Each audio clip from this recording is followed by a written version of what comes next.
Unified 911, anong matutulong namin sa'yo? Anya ti maitulong miken ka po. Anong may tatabang ko sa imo? Unsay akong ikatabang nimo? Ngini makadabang na misal ka no? Sa anumang wika o dialekto, may tulong na darating sa'yo.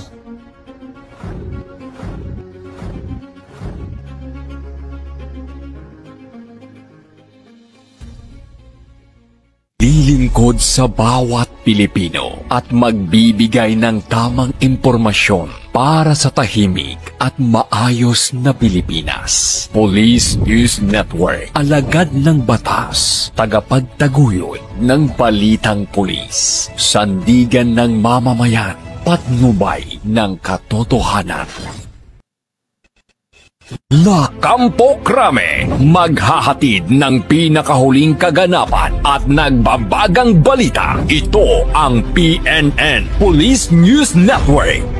At ngayon, ang inyong mga tagapagbalita.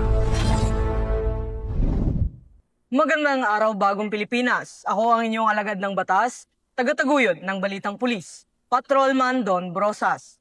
Maghahatid ng tamang balita, kwento ng pulis at serbisyo para sa mamamayan, at ito ang PNN News Online. Ang pangunahing balita ng Police News Network, alagad ng batas, tagataguyod ng balitang pulis.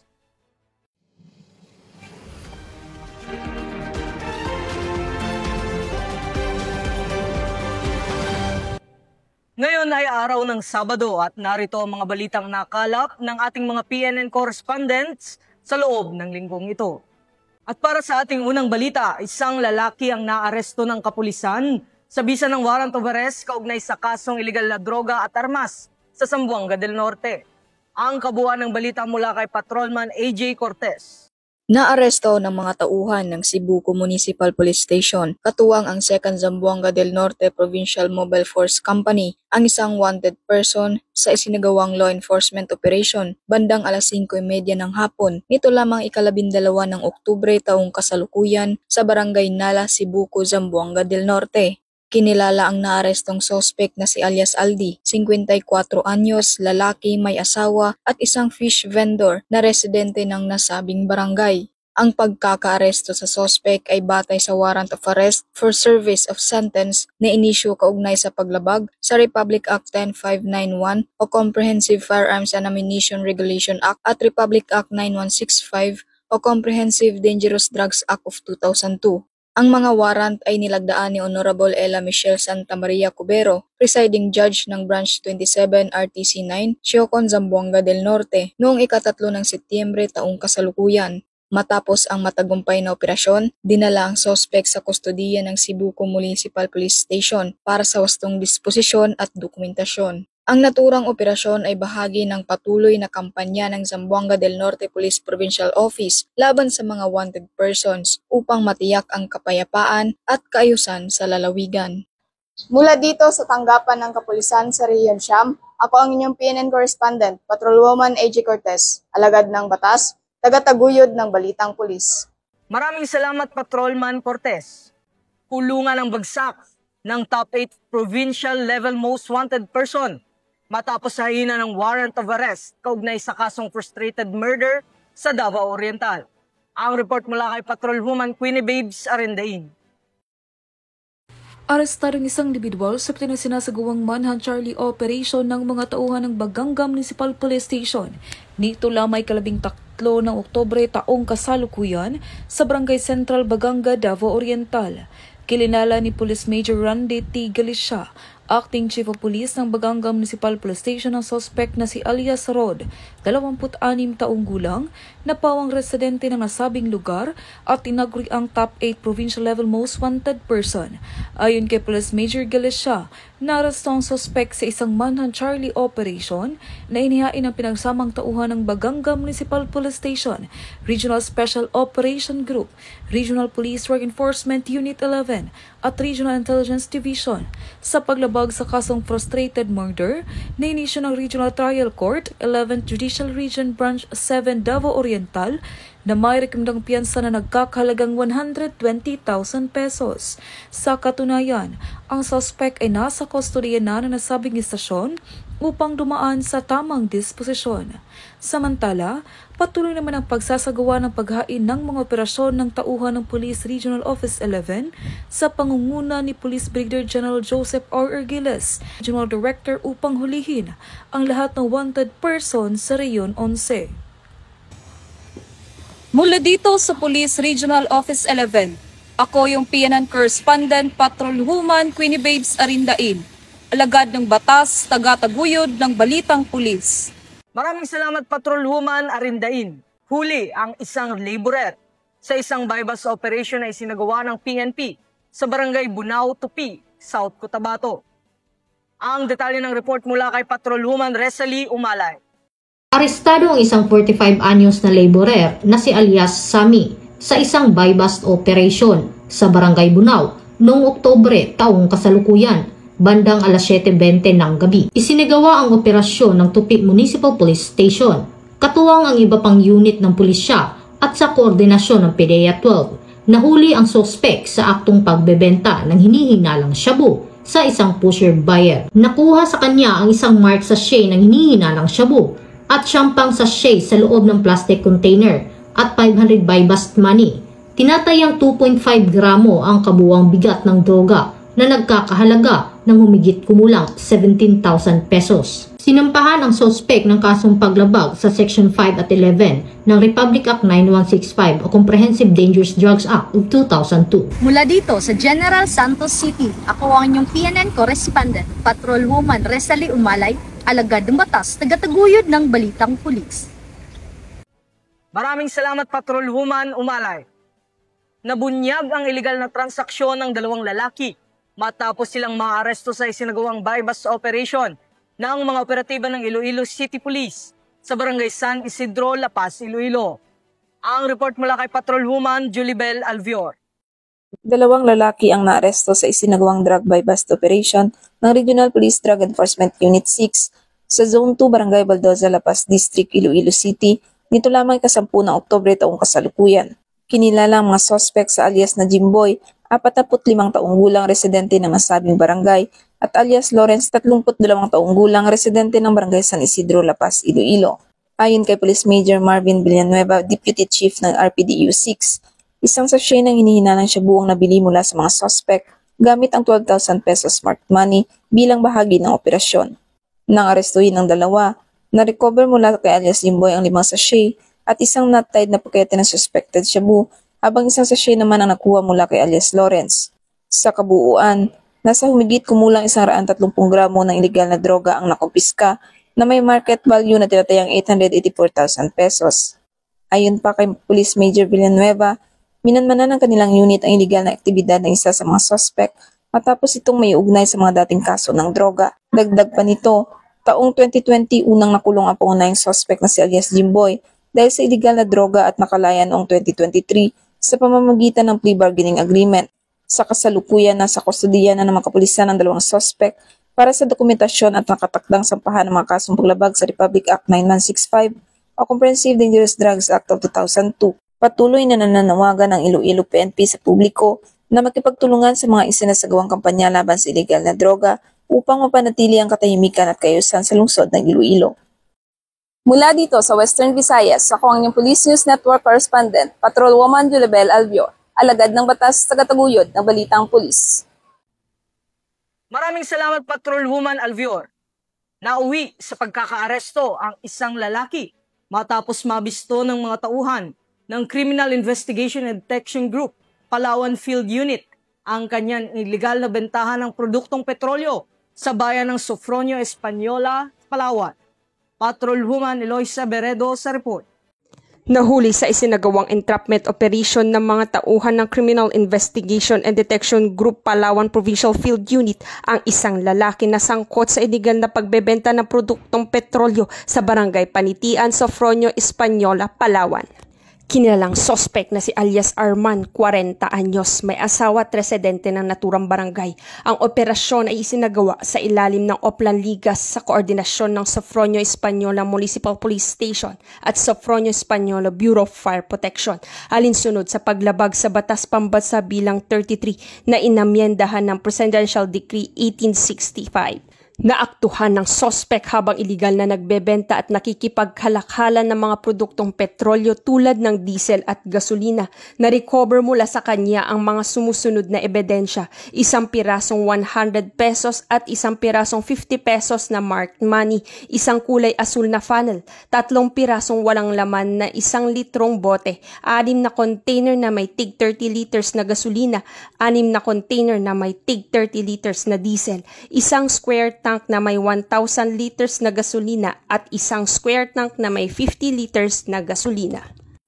Tinatayang nasa 132,420 pesos ang kabuang halaga na nakumpiskang produkto ng petrolyo na binuo ng 180 liters ng diesel na nagkakahalaga ng 11,520 pesos at 1,860 liters na gasolina na nagkakahalaga ng 120,900 pesos.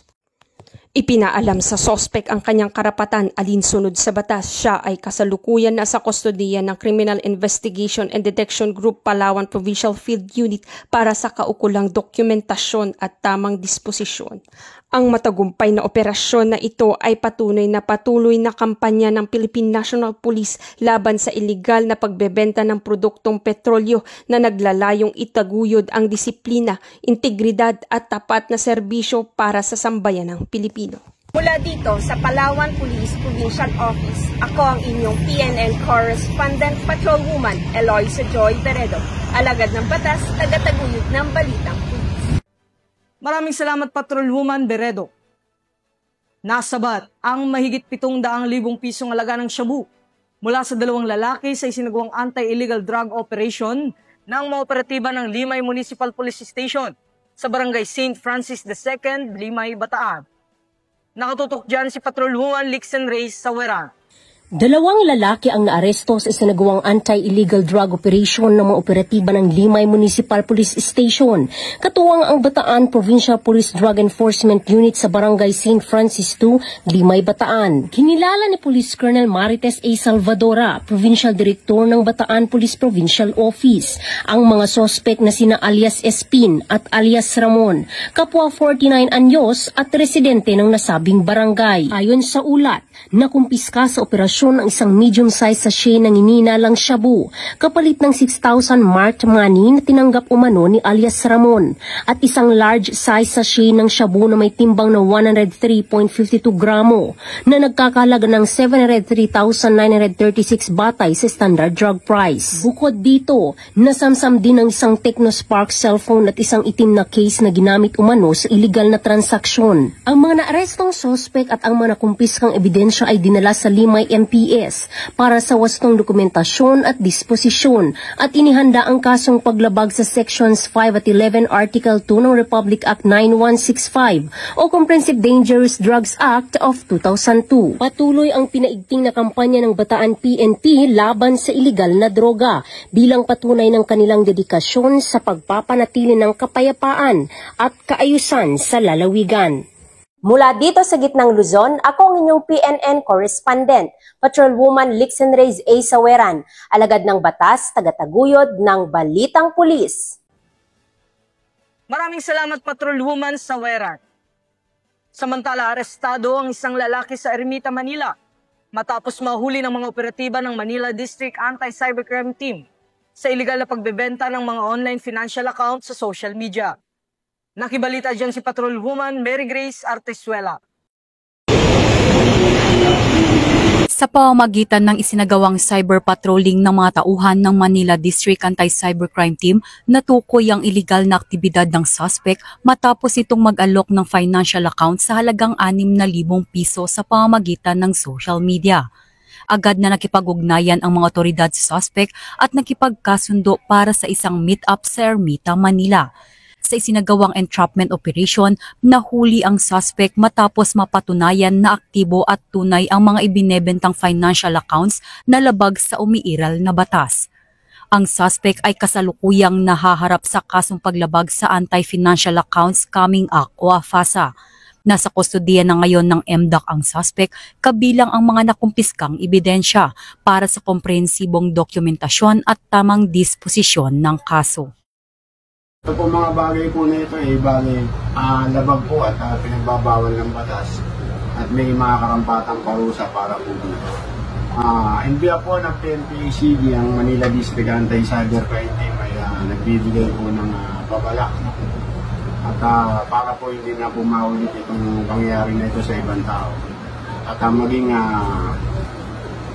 mapag-obserba po tayo sa ating mga ginagawa para po sa ating kaligtasan.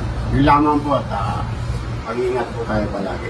Mula dito sa Campo Crame, ako ang inyong PNN correspondent, Patrolwoman Mary Grace Artizuela, nagbabalita para sa Police News Network, alagad ng batas, tagataguyod ng balitang pulis. Maraming salamat, Patrolwoman Artizuela. Mabilis na rumisponde ang mga tauhan ng San Juan City Police Station matapos mabundol ng isang motorsiklo ang isang batang lalaki sa lungsod. Ang detalye ng report mula kay Patrolwoman Jenny May Dolor.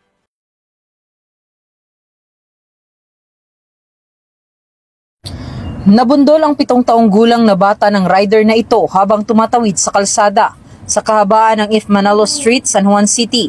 Agad namang tumulong ang mga concerned citizen na nakakita sa pangyayari at tumawag sa 911 hotline number. Gamit ang Unified 911, agad nakaresponde ang mga personnel ng San Juan City Sector 5 at ambulansya ng San Juan City CDRRMO at agad nabigyan ng paunang lunas ang biktima na nagtamo ng mga gasgas sa katawan at dinala ito sa pinakamalapit na hospital upang masigurado ang kalagayan ng bata. Samantalang ang rider naman na nakabundol sa biktima ay agad namang nagbigay ng kanyang kooperasyon sa mga otoridad at nangakong babayaran nito ang pagpapa-ospital sa batang biktima. Ako po'y nagpapasalamat sa ating mga kapulisan sa mabilis na pagresponde sa anak kong nabundol ng motor at naihatid sa ospital upang mabigyan ng paunang lunas.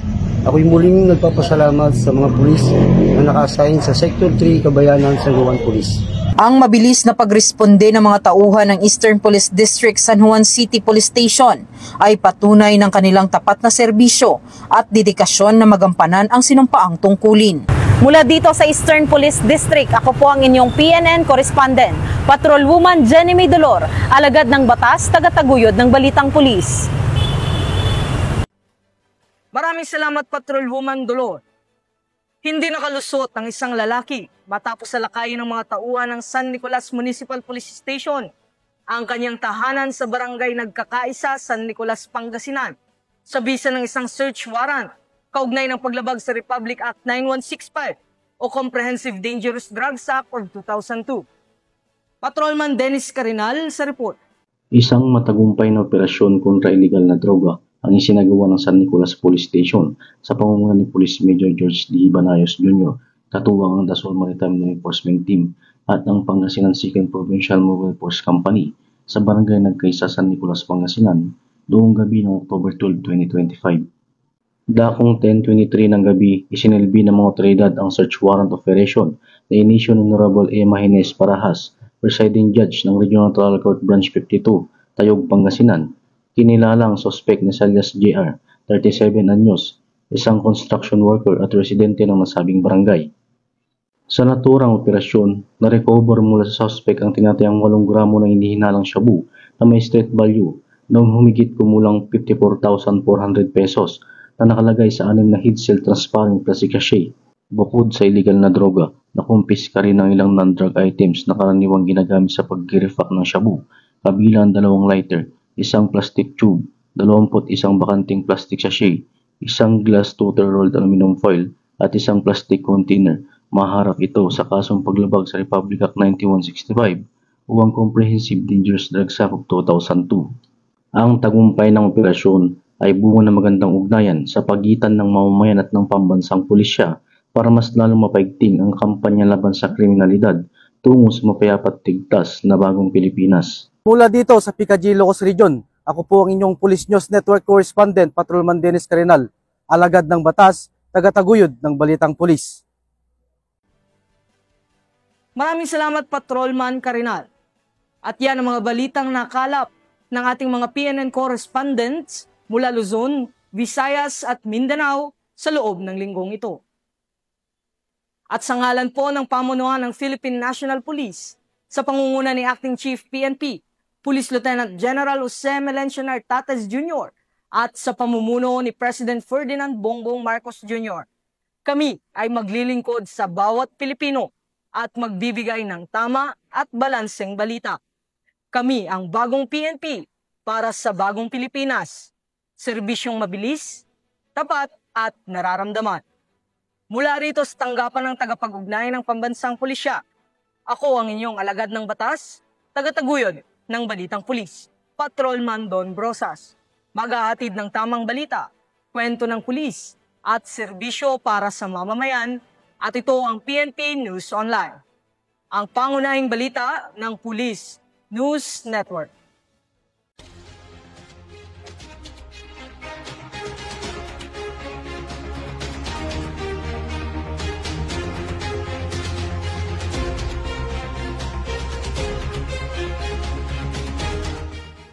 Police News Network, alagad ng batas, tagapagtaguyod ng balitang pulis.